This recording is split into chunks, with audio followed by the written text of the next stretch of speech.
Kita beralih ke informasi lainnya, unit PPA Satreskrim Polres Metro Jakarta Selatan terus menyelidiki kasus tewasnya seorang terapis Delta Spa di sebuah lahan kosong di kawasan Pejanten Barat, Pasar Minggu, Jakarta Selatan.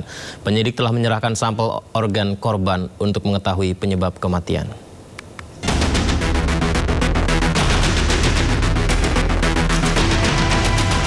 Penyelidikan kasus kematian terapis Delta Spa berinisial RTA terus dilakukan penyidik unit PPA Satreskrim Polres Metro Jakarta Selatan.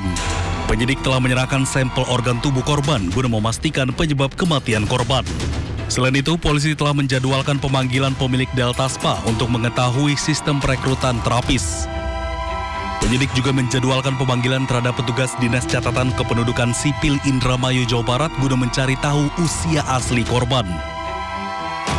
Sudah kita lakukan, antara lain yang pertama adalah kita sudah mengirimkan undangan klarifikasi kepada pihak-pihak terkait seperti pemilik, kemudian orang yang melakukan rekrutmen, kemudian kita juga sudah bersurat dengan Dukcapil Indramayu terkait pastinya identitas korban tersebut. Kemudian terakhir kemarin kami sudah mengirimkan sampel dari toksikologi, organ-organ untuk kita cek toksikologi dari korban. Nanti menunggu hasil itu dulu dari Puslapfor, kemudian nanti dapat disimpulkan oleh Rumah Sakit Polri terkait penyebab kematian dari korban seperti apa. Dari hasil pemeriksaan medis sementara, korban tidak meninggal dalam kondisi hamil dan belum pernah hamil. Dari Jakarta Selatan, Helmi Sajengbati, iNews melaporkan. Bareskrim Polri asistensi kasus meninggalnya terapis anak di bawah umur di daerah Pejaten, Jakarta Selatan. Polres Jakarta Selatan telah periksa 15 saksi.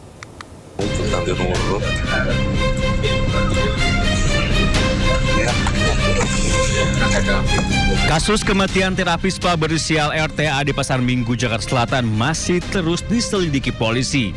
Tidak hanya mengusut penyebab kematian korban yang berusia 14 tahun juga mendorong pihak kepolisian menyelidiki dugaan tindak pidana perdagangan orang atau TPPO dan eksploitasi terhadap anak. Guna menyelidiki penyebab kematian korban, polisi masih menunggu hasil otopsi pasca gelar perkara kasus kematian terapis spa Delta di kawasan Pejaten, Jakarta Selatan.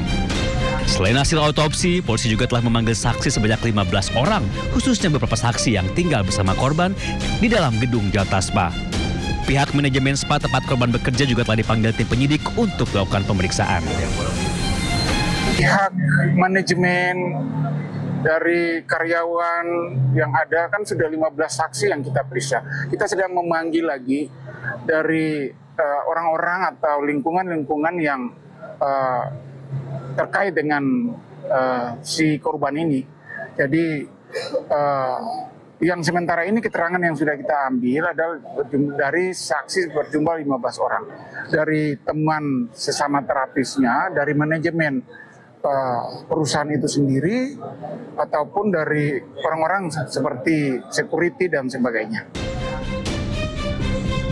Sebelum memutuskan langkah hukum lanjutan, Polres Metro Jakarta Selatan masih menunggu hasil otopsi dari Rumah Sakit Polri untuk mengetahui penyebab kematian korban. Dari Jakarta, dan Helmi Sajengbati, iNews melaporkan. Kasus kematian terapis Delta Spa berinisial RTA di Pasar Minggu, Jakarta Selatan masih terus diselidiki polisi. Korban yang diketahui berusia 14 tahun sehingga ada dugaan tindak pidana perdagangan orang atau TPPO dan eksploitasi terhadap anak.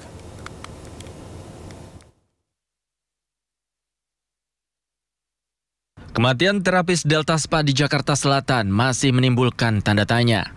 Hingga kini, penyelidikan tentang penyebab kematian korban masih dilakukan oleh polisi. Polisi mengatakan ada saksi yang mendengar teriakan wanita sebelum jasad korban ditemukan. Selain itu, polisi juga telah mengantongi sejumlah fakta terkait kasus ini. Fakta pertama adalah rekaman CCTV yang memperlihatkan kegiatan korban sebagai terapis di Delta Spa sebelum akhirnya ditemukan tewas di lahan kosong.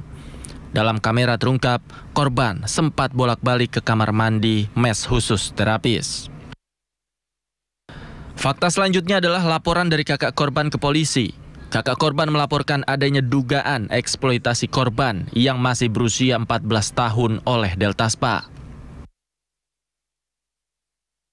Korban juga sempat curhat pada keluarga bahwa ingin segera keluar dari tempat kerjanya di Delta Spa, namun terhalang denda 50 juta rupiah. Polisi telah memanggil manajer Delta Spa untuk diperiksa, terutama soal rekrutmen korban di masa awal bekerja di Delta Spa. Selain polisi, dugaan eksploitasi juga telah didalami oleh Komisi Perlindungan Anak Indonesia. KPAI akan berkoordinasi dengan polisi untuk mendalami berbagai informasi penunjang untuk mengungkap dugaan eksploitasi pada korban. Polisi juga membantah informasi yang mengatakan bahwa korban meninggal dunia dalam keadaan hamil. Polisi memastikan korban tidak dalam keadaan hamil saat meninggal dan ditemukan di lahan kosong. Dari Jakarta, Tim Liputan iNews melaporkan. Kita ke informasi berikutnya. Polisi mulai melakukan penyelidikan mendalam terhadap kasus Cindy Desta, pengantin baru yang tewas di sebuah glamping saat bulan madu bersama suaminya di Kabupaten Solok, Sumatera Barat. 5 orang saksi yang merupakan petugas penginapan diperiksa dan 38 barang bukti diamankan.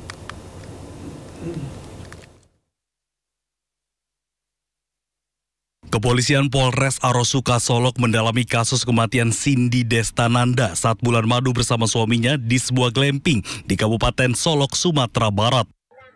Penyelidikan tidak hanya mencari penyebab kematian, namun ada atau tidaknya unsur kelalaian yang dilakukan oleh pengelola glamping atas kematian korban.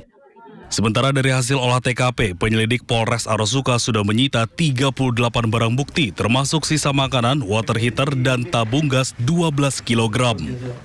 Polisi juga telah memeriksa 5 orang saksi yang merupakan petugas dari penginapan glamping Lakeside tersebut. Untuk sementara kami baru melakukan pemeriksaan terhadap 4 orang saksi kemarin dan ditambah 1 hari ini, jadi total 5 orang saksi telah dilakukan pemeriksaan, semuanya dari pegawai penginapan.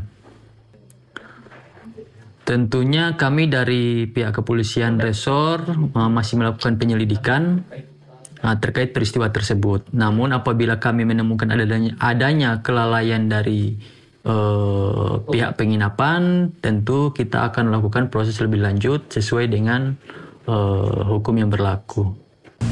Sementara suami Cindy hingga kini belum bisa dimintai keterangan karena masih menjalani perawatan di rumah sakit. Dari Kabupaten Solok, Sumatera Barat, Budi Sunandar, iNews melaporkan.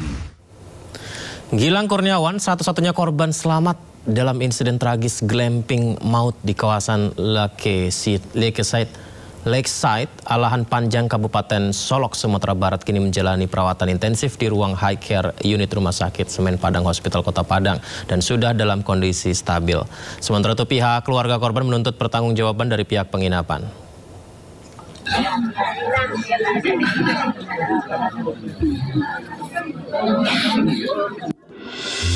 Gilang sebelumnya ditemukan dalam kondisi tak sadarkan diri di kamar mandi penginapan glamping di kawasan Lakeside Alahan Panjang, Kabupaten Solok, Sumatera Barat bersama istrinya Cindy Desta Nanda yang menjadi korban tewas. Insiden memilukan ini diduga kuat akibat keracunan karbon monoksida. Gas beracun tersebut berasal dari pemanas air yang menggunakan gas LPG. Di kamar mandi tempat pasangan muda itu ditemukan, terdapat tabung gas LPG berukuran 12 kg yang diletakkan di bawah lantai dekat kloset. Mirisnya, kamar mandi glamping tidak memiliki ventilasi udara. Kondisi Gilang saat ini sudah cukup stabil, namun masih memerlukan pemantauan tim medis di ruang HCU Semen Padang Hospital. Pasien atas nama Bapak Gilang Kurniawan, rujukan dari RSUD Arosuka ke Semen Padang Hospital dengan diduga keracunan karbon monoksida. Saat ini masih dirawat di ruangan HCU Semen Padang Hospital.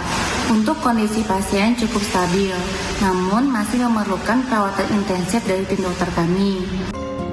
Meski telah sadar dan bisa berkomunikasi, Gilang mengalami kebingungan dan kehilangan memori terkait kejadian tragis yang menimpanya. Pihak keluarga menuntut pertanggungjawaban dari pihak glamping Lakeside terhadap kasus glamping maut tersebut. Minta pertanggungjawaban dari penginapan itu ya, seperti apa dia, mungkin kita mesti nunggu. Saya itu yang mungkin.